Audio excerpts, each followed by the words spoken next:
I told Swami Ramananda that I would talk a little bit about attachment and anger, specifically a couple of verses from the Bhagavad Gita. All right.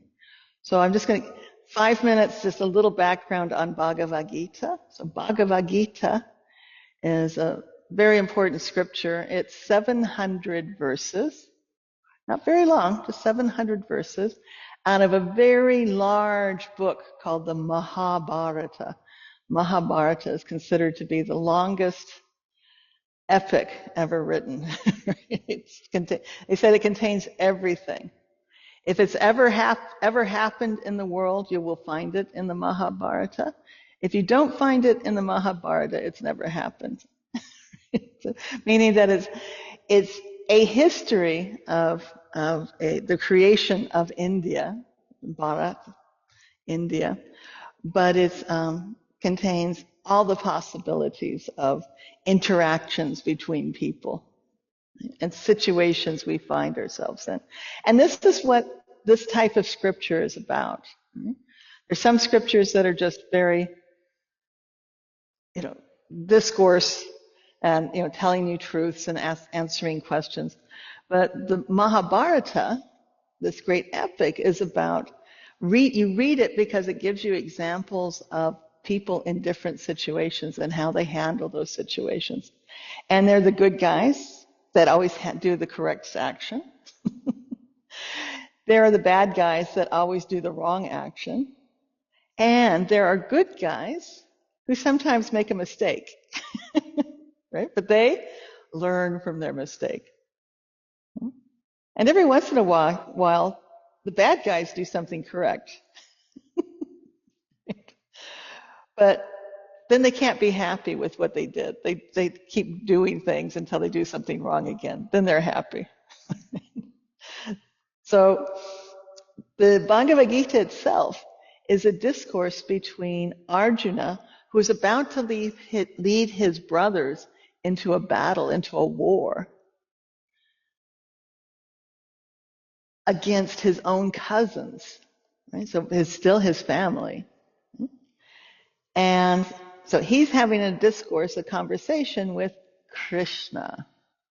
And Krishna has joined the war, the army, as Arjuna's advisor. Arjuna had a choice. He could either take Krishna as an advisor, or he could take all of Krishna's armies, soldiers, and he had a lot of them. And so he chose Krishna as his advisor, even though he knew that meant his army would go fight on the other side. So he made it tactically, in terms of numbers in the army, he made it worse for himself. He says, what could be greater than having Krishna, this divine wisdom, as my guide in this battle? And so you can look at it as a real battle, or you can look at it as the battle within ourselves between the good guys and the bad guys. I always think of the devil on one shoulder and the angel on the other shoulder. You see the cartoons like that? And the person in between is debating who to listen to. Should I listen to the devil or should I listen to the angel? Right? And this is the battle that we all fight every day. Because every moment I'm making a decision. What is the correct thing I should be doing right now? What action should I do right now? And the Bhagavad Gita is this conversation between Arjuna and Krishna about how to make those decisions. How we should look at our life so that we make correct decisions about what to do. And basically what has happened is Arjuna is looking at both sides of the army, and he's deciding he shouldn't fight, that fighting isn't a good idea. But Krishna is telling him, yes, you have to fight. This is your duty. Just like sometimes we can look at our life and go like, maybe I shouldn't fight it. Because doing sadhana, doing our spiritual practice, doing our meditation, controlling our mind, right? Keeping our mind peaceful, it can be a lot of work. Right? And sometimes we look at it and we go like, oh, I don't think it's a good idea. It's turning my life upside down. It's changing my life too much. I should just stay as I am. It's okay. And hopefully we have God's grace. We have some divine inspiration to move forward, all right? To do the battle, to fight the mind. Because what happens when we do the work? We find more peace. We find the source of happiness. We find that if I just keep my mind calm and peaceful, what happens? I'm in touch with my real self. I'm in touch with that bliss. Anandoham. I am bliss. But to do that, we have to do the work. Because the nature of the mind, when it is not trained, the nature of the mind is to become emotional and to create attachments. And from those attachments, emotions come up. Emotions come up. And so the Bhagavad Gita teaches us how to go through this life, go through this world, doing the actions that we should be doing, keeping ourselves at peace, and living a fulfilled life. Because if I talk about detaching from things, you may be thinking, but I like things. I was just showing off this temple. I love this temple. I love this temple. But you know what? I can be anywhere in the world and be happy that this temple is. I can take that. You know, I'm not so attached to it that I'm unhappy when I'm not here. I can enjoy the temple for what it is. Okay? Our problem is when we think my happiness depends on being here or being in any one spot. Or my happiness depends on I have certain people around me. Or my happiness depends on having certain people far away from me. Both of those are attachments. Okay? Like is an attachment. Dislike is an attachment. And we can't be attached to any of that. All right? Because when I'm attached to certain things, when I think that certain situations need to be in place before I can be happy, before I can enjoy life, I enjoy life very little. If you look at the time, time in the day, I spend most of my time trying to create a situation where I can be happy for a few minutes. Because no matter how much I create the situation, it's going to change. Right? Someone that is part of that situation, they may change or they may go. Right? Or someone else may come into the situation that I don't want there. Right? We really cannot control everything to be perfect how we imagine will make me happy. Right? We have to understand where happiness comes from. Happiness is your true nature. And so if I can keep the mind peaceful and still and quiet and just observe the world in that state, watch life, I can enjoy life. It's hard to get your mind to that state, but once your mind is there, life is so much easier. Life is so much easier and so much more fulfilling. Because what it means is I'm enjoying reality. If we keep imagining what I need to do to make myself happy, we're living in an imaginary world. And it's never going to live up to my imagination. Right? If I can enjoy reality, then I can be happy all the time. And I can do the actions that need to be done to help others relieve their suffering.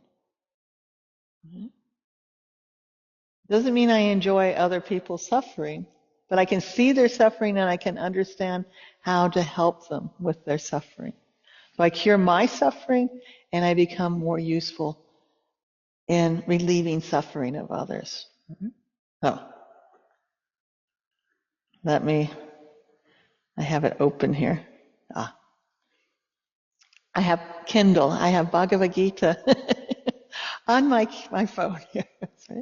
So this is, I'm going to read 2 verses. Okay, so it's from the 2nd chapter of the Bhagavad Gita, verse 62 and 63. Okay? So I'll read those and then I'll explain them a little bit. When a man thinks of objects, attachment to them arises.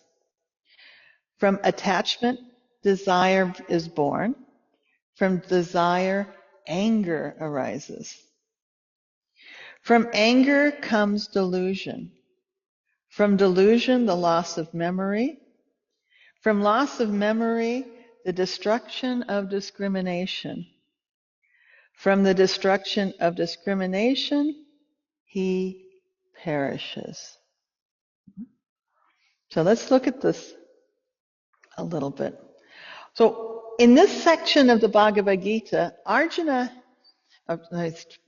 in this part of the Bhagavad Gita, Krishna has been describing, Krishna, the divine wisdom, manifestation of divine wisdom, has been describing to Arjuna, this general, this soldier who doesn't want to go into battle, doesn't want to do his duty.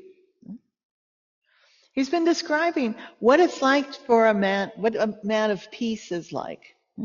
He's telling Krishna, it's like, if you stop attaching to things and worrying about outcomes and trying to control how everything is going to work, right? You surrender a little bit and you understand where your suffering comes from.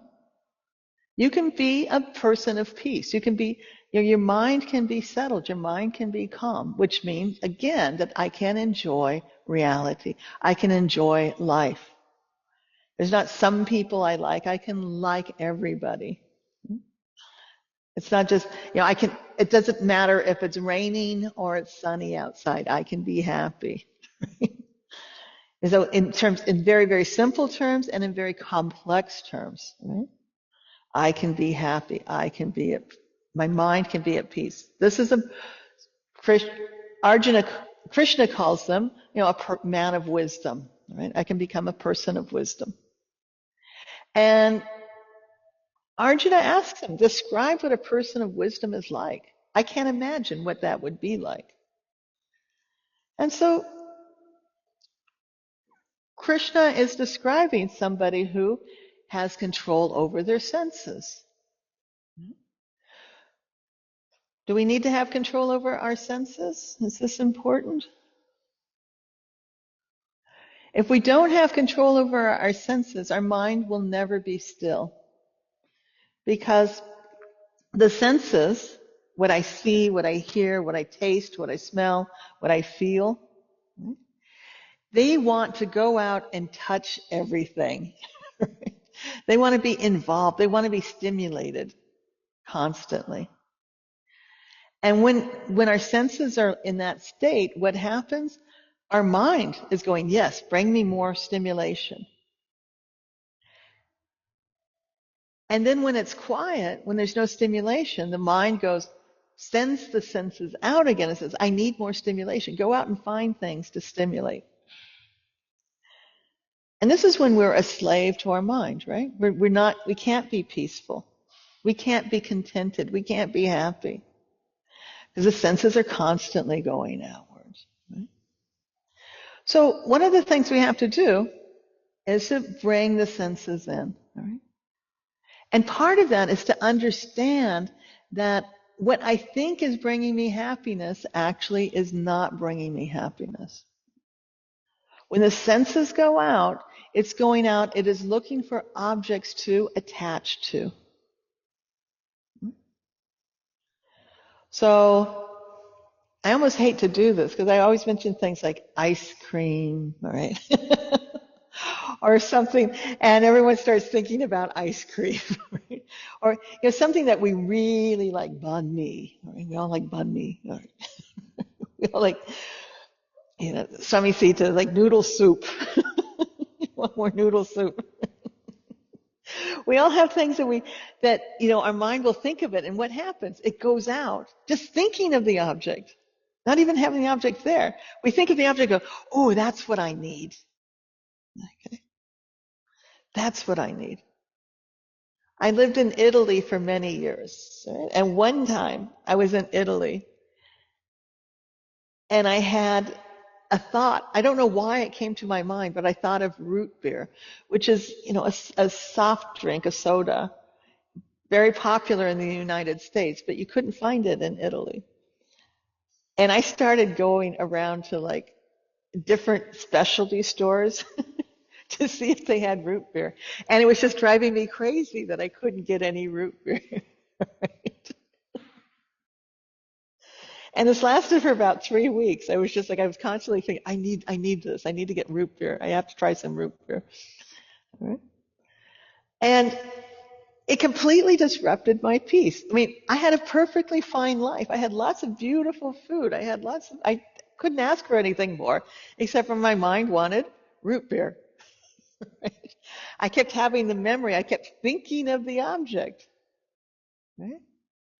And as soon as I thought of the object, I was like, I have to have that. Okay? I have to have that. It disturbs my peace. Okay? And so what you have to do is this is what the yoga practices are about. We have to do practices where we actually think about this. Is that root beer actually going to bring me happiness? Will it bring me happiness? Think of your favorite food object, whatever it may be. And now I want you to ask yourself, will that actually bring me happiness? It's kind of nice, but it doesn't bring you happiness. It brings you pleasure. And pleasure is always temporary, right? It is always temporary. And it has all sorts of problems that comes with it. If I think an object is going to bring me happiness, if I think ice cream is going to bring me happiness, and I fight and I get my ice cream, I eat my ice cream, and then what happens? Now I don't have any ice cream. It's all gone. Right? And if I think my happiness came from the ice cream, I think, oh, I need to get ice cream again to make myself happy. But what we have to remember is why did I have that pleasure? What was it that happened when I desire an object and I get that object? Why do I feel happiness? Do you understand why you feel happiness when you get an object you've been thinking about? You get happiness because you stop thinking for a moment. If all you're thinking is ice cream, ice cream, ice cream, and you get ice cream in your hand, it's like, oh, and the mind stops for a moment. And it's in that moment, that space between the thoughts that suddenly opens up, that you experience what? You experience yourself. You experience who you are. And you are Ananda, Anandoham, I am bliss. Happiness does not come from any object outside of you. Happiness is not a temporary emotion. What we think of as real happiness. It is something that is your very nature. Just like love. absolute love is your very nature. Absolute peace is your very nature. So I can have that, I can experience that for just a moment when I get objects, but then it goes away. Or I can just remember to, you know what? If I keep myself quiet, if I keep my mind peaceful and calm, I am bliss. I am happiness. I experience that firsthand without having to get any ice cream or any root beer. You know what's really good is if you put the ice cream in the root beer. Called a root beer float. But even that won't bring you happiness. Right? Even that won't bring you happiness. See?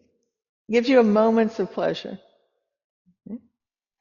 So here, this is what Krishna is describing. He's telling Arjuna, you know, if we can control the senses, we're going to become very, very peaceful. And if we don't, this is what happens. Right? So first he says, when a man thinks of the objects, attachment to them arises. Right? So as soon as I think of an object, right, I get an attachment. Whoops, someone's microphone is open. Thank you.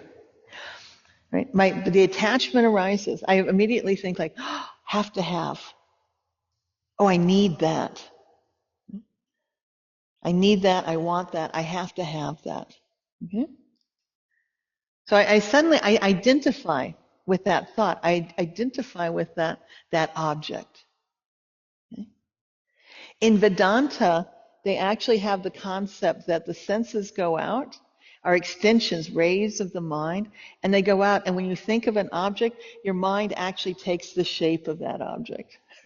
Like the senses, like they wrap around it and your mind takes that shape. This is the attachment. I identify with that object. Right? I'm suddenly not whole anymore. I'm not complete. I need that object to make myself complete.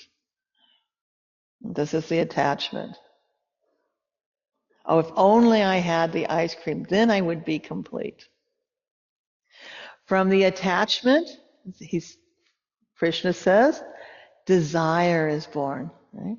So I start thinking, I really need this. I have to have this. It becomes very, very strong. It becomes an urge, something I have to do. So from attachment, desire is born. From desire, anger arises. Do you believe that? That this is the source of our anger. Right?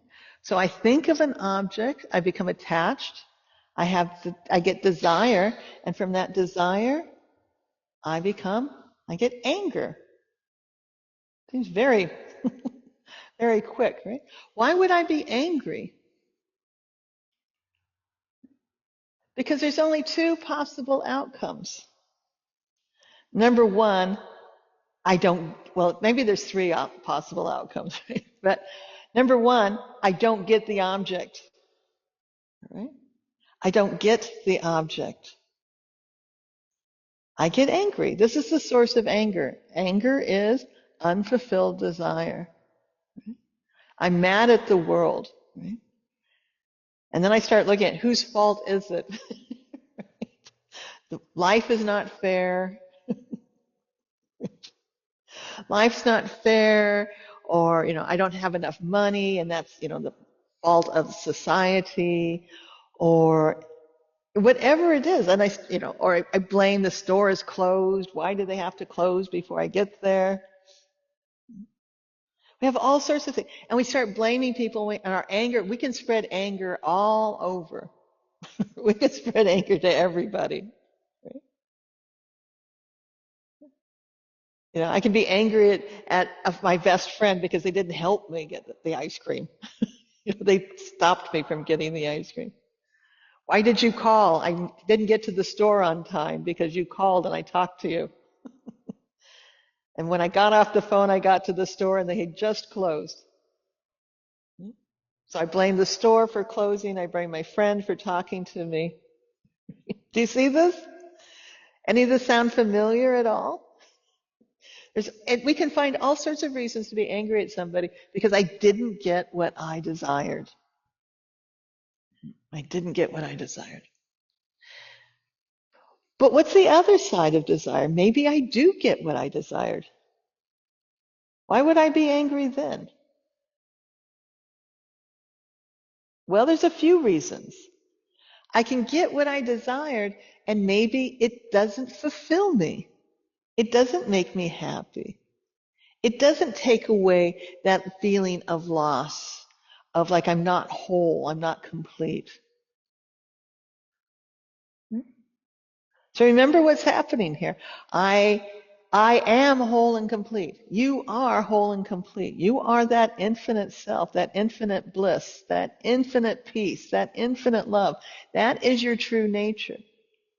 But the mind starts to think of objects, and I forget that. And I feel I am not whole and complete. And I have my desire.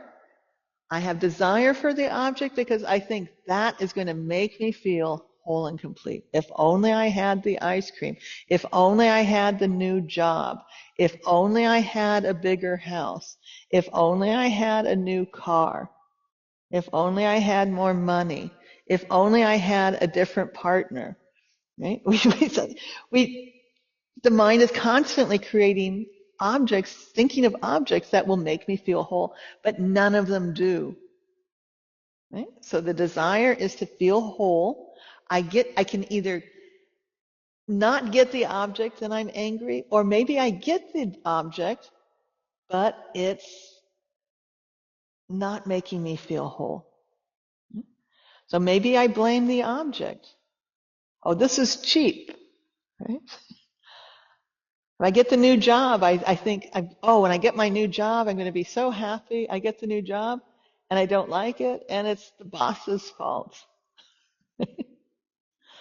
I can have all sorts of reasons. Again, anger comes up. Or maybe I am happy for a while, but it changes. Maybe it takes a while for me to not be happy. Because no matter what I get, even if it is exactly what I wanted, for a moment I feel whole and complete. If it's any object, the nature of any object is to change. My ice cream will melt, right? Or be eaten and gone. And then it's this, I'm back where I started from again, and I'm angry again because I don't have ice cream anymore. Or I get the new car. What happens when you get a new car? Isn't this wonderful? Look at all the things my car has, right? In Canada, we have seats. They have seats that are heated because it gets so cold in the winter. You can have heated seats and lots of fancy things, right? Maybe it parks itself. Like, look at my car. Look what it can do. We're so happy with the new car. And then what happens? Oh, gas is so expensive. And the repair bills come. It gets scratched, right? Something happens to it. Maybe it's perfectly fine, but someone gets a newer car, right? After a couple of years, someone has the new model and it's even better, and you think like, I need to get a new car, right? I'm not happy with this car anymore. Okay. Do you see that? As long as I'm thinking that my happiness, my fulfillment is going to come from objects, I either don't get the object and I'm upset, or I get the object and it ends up disappointing me. And then I get angry. This is just in those three statements. Krishna lays it out why we have this problem. Okay? I think of an object, attachment arises. From attachment, I have desire, and from desire is always going to end in some sort of anger. Right? So it's from attachment to desire to anger. Just like that. So I'm going to talk about what we can do about it, but I want to go through the next verse because it gets worse. Right? It's not just that I get angry, which disturbs my peace, right? And when I get angry, it disturbs the peace of everybody around me. I can tell you, okay, that's my sadhana is to work on that. Right? But what happens when why is anger so bad? Here's what Krishna says. Verse 63. From anger comes delusion. So who here has been angry before? Anybody been angry before? Oh, good. Few of you. All right. When you are angry, do you think clearly?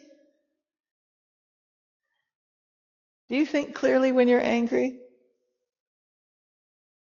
When you're angry, do you have, oh, I know exactly what to say to solve this problem. Right? You know, no, when we're angry, we make things worse. Right? We don't see clearly. This is the delusion. Right? Everything is my anger. All right? Everything is my anger. I have a thought of anger. I attach to it. This is my reality now. All right? And whoever I'm angry at or whatever I'm angry at, that is reality to me. And even if somebody wise comes up and says, like, you shouldn't be angry, what do? I tell them all the reasons I deserve to be angry. Oh, but this happened, and then this happened, and this happened, and you said this, and they did that. I go through it all because that's my reality. This is the delusion. I'm deluded. I'm not seeing what's really happening. I'm not seeing it at all. Okay? So from anger comes delusion. This is why it's so bad. Besides what it does to us physically, in terms of our physical body, it destroys our physical body. It destroys our prana. Okay? But in terms of our peace of mind, I become deluded. The whole world deserves my anger because I didn't get what I wanted. So from anger comes delusion. From delusion, the loss of memory. What do I forget? It says, I have anger, I have attachment that leads to desire, that leads to anger, that leads to delusion, that leads to loss of memory. What do I forget? I forget Anandoham, Anandoham. I forget I am bliss. I forget I am peace, I am love, I am absolute bliss. I forget my true self. Right? I forget that there is even something like peace and love and bliss. Right? And you have to remember, this is what the only desire I should have is for that attachment to the self, right? The only attachment I should have, the only desire I should have is attachment for that self. That attachment, that desire is not going to lead to anger. Right? Because it cannot disappoint you, because it's always there. And so when I have this delusion, I attach to objects, I have desire for objects, that leads to anger, that leads to delusion, that leads to loss of memory. I forget what I really am seeking. What am I seeking? I'm seeking myself. I am seeking the absolute self. I am seeking that happiness that is eternal and always there. I am seeking love that is eternal and always there. I am seeking peace that is eternal and always there. But I forget it all because I didn't get my ice cream. I give up. I turn away from infinite bliss for an ice cream, right? Or whatever finite object it is I am desiring. Mhm. This is my loss of memory. I forget that this is nothing compared to what I have. And this is the thing, you have it. You have infinite bliss, and you're crying because you didn't get something, even if it's a new car. That's nothing compared to infinite bliss. And you have that infinite bliss. This is what you forget.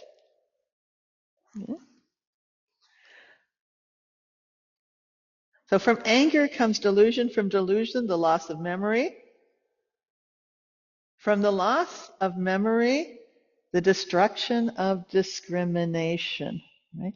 I destroy my discrimination. And what is my discrimination here?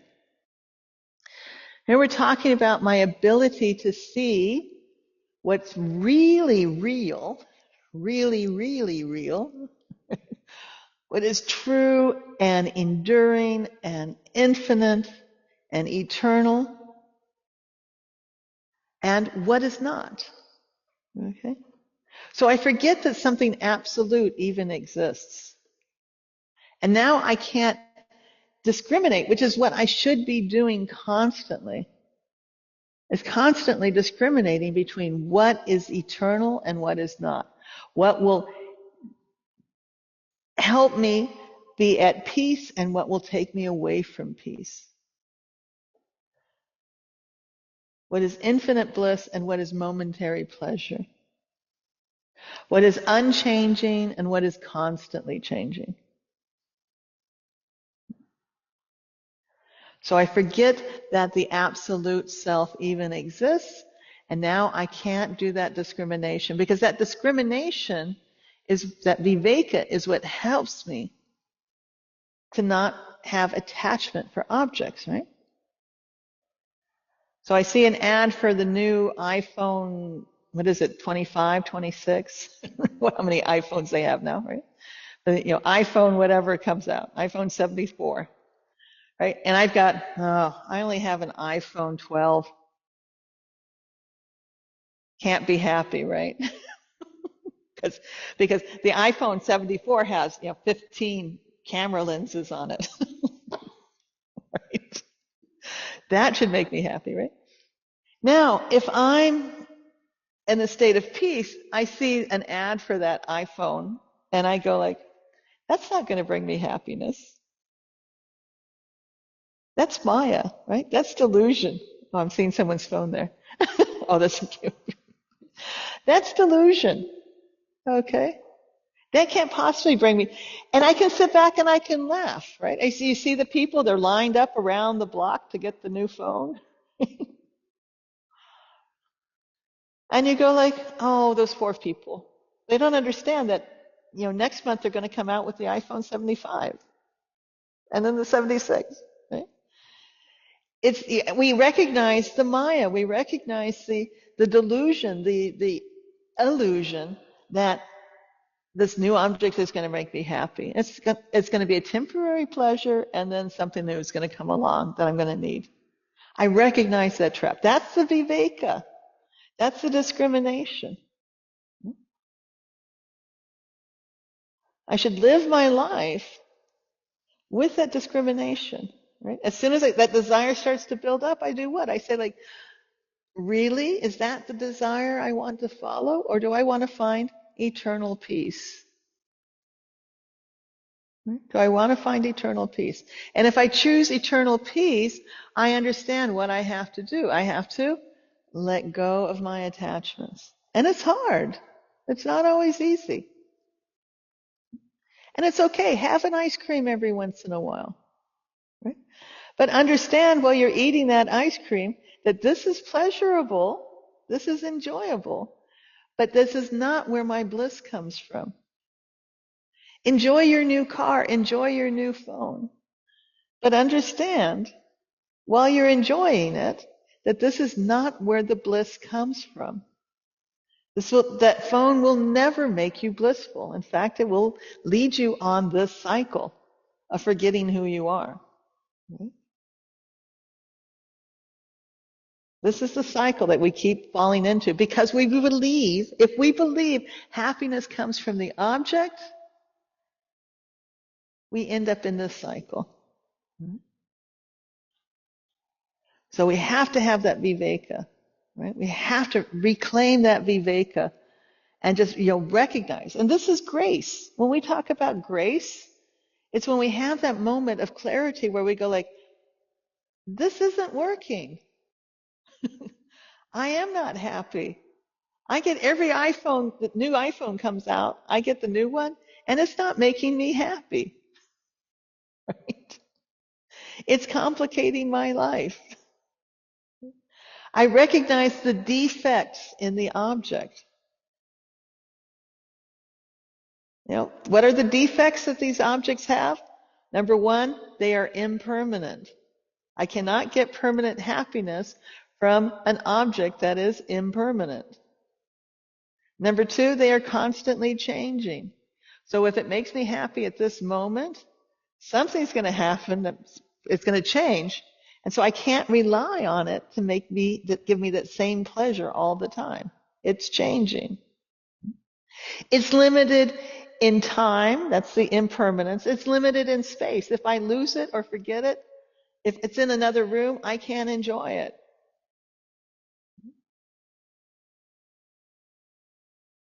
But what about bliss? What about that eternal bliss? It's eternal. It's always there. It isn't changing. It is always there.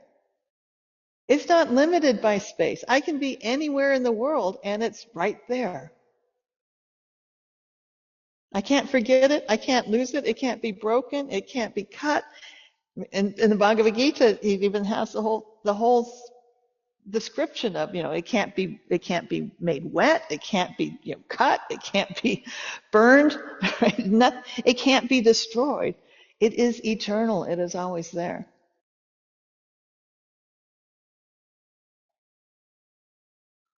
So that's the discrimination. Right? I can look at an object and I can say, like, oh, that looks awfully nice, but I can enjoy it, but I have to remember it's not my source of happiness. It's only one source of happiness, and that is the self. That is who you are when your mind is still. So let me finish this verse there. Destruction from loss of memory comes the destruction of discrimination. And then here's the worst part. From the destruction of discrimination, he perishes. Right? When I lose that ability to discriminate between the real and the unreal, between the eternal and the non-eternal, between the permanent and the non-permanent, in Vedanta, we say between the Atman, that absolute self, that bliss, the Atman, and the non-Atman, what is not that absolute bliss. When I lose that discrimination, he perishes. Right? Because if I identify with something not eternal, I become mortal. I become mortal. If I am identifying with that absolute bliss, that eternal bliss, I'm immortal. I am absolute bliss. So what happened? I am the immortal Atman. Okay? I am infinite. I am all bliss, all love, all peace. And then I see an ice cream. Poof. Right? I go from object to attachment to desire to anger to delusion, loss of memory, loss of viveka, and all of a sudden I'm just little old mortal me. With all my fear, all my insecurity. Okay, do you see this? This is what he's talking about here. And it's constant, right? Just watch your mind today. right? Just watch your mind and see how often you think of objects. Right? Think about this sequence and see how often you think of something, ooh, yeah, I should have that.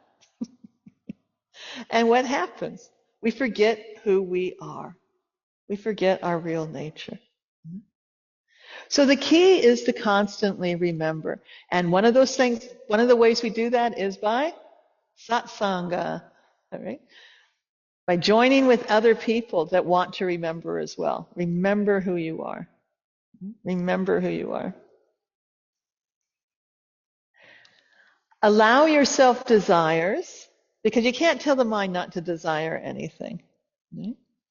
But what we have to do is we have to cultivate what we call sattvic desires. Right? So instead of desiring things that give you temporary pleasure, desire things like tranquility, peacefulness, calm, love, connection. This is, and you have to cultivate this, right? And how do we cultivate them? By doing a little asana, a little pranayama, the relaxation, eating sattvic food, right? Doing my regular meditation, all of this, and watching my thoughts and watching my desires. Right? And when you have desires that are not sattvic, try to replace them. But don't be too strict, all right? Don't try to, I'm not going to have ice cream ever again in my life, all right? Although it's probably good if you don't. But, just use your discrimination. Is this going to take me closer to happiness? Is this going to take me closer to real peace? Is this going to take me closer to contentment? Or is it just going to stimulate this sequence again?